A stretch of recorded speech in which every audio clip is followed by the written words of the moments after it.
வணக்கம், நான் தமிழ்ச்செல்வி பேசுகிறேன். இப்போது கப்பு சாம்பிராணி செய்முறை எப்படின்னு பார்ப்போம்.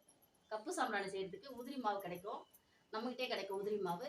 அதை எடுத்து புட்டு பதத்துக்கு பிசைஞ்சுக்கணும். இப்படி புட்டு பதத்துக்கு பிசைஞ்சு மிஷினில் அச்சு போடணும்.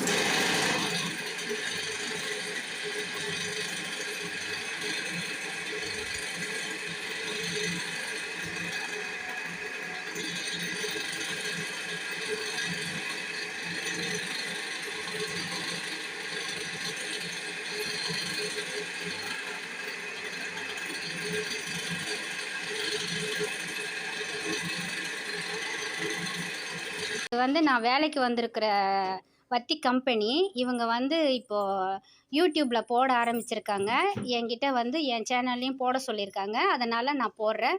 உங்களுக்கு ஆன்லைனில் வேணும்னா இந்த கம்ப்யூட்டர் சாம்பிராணி, ஊதுவத்தி இதெல்லாம் வேணும்னா நீங்கள் இந்த யூடியூப்பில் வர வீடியோவில் நான் லிங்க்கு கொடுக்குறேன். அதில் பார்த்துக்கோங்க.